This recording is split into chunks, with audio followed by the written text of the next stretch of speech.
今日伫咧高雄爱河最近嘛，启用发现讲，拢咧流白色嘅垃圾水。这环保局是一路顺落去到水头，认不来查。发现讲，原来是这附近当咧起大楼，有工地业者咧排红蒙涂擦的废水，相当要加罚300万，要求限期改善。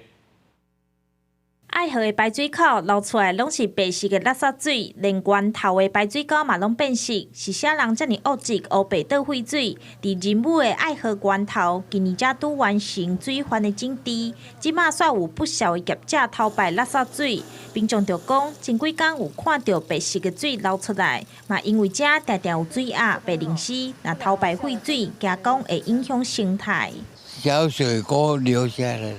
捞出来有黑白白。 那个鸳鸯啊，有那个白鹭鸶来这边呢，不可以乱排啊，因为当然那些要特别处理吧。你不是我被最高就倒落去啊，那啊。环保局12接到通报，随到场勘查，发现是一搭建筑工地业者使用白色红蒙涂擦，擦了垃圾水无处理，就黑白倒入去爱河大排。环保局表示讲，这间业者是头一摆互查到，针对仁武的排水沟排废水，今年也是头摆接到民众检举，目前已经要求业者限期改善。经派员巡线稽查，查获仁武区一营建工地新建大楼暗场，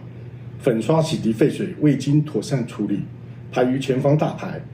违反水务法第30条规定，处3万元至300万元。环保局表示讲，而且业者搁来说明，也已经对因开单，会罚3万到300万。记者张义辉、邱兆勇高雄报道。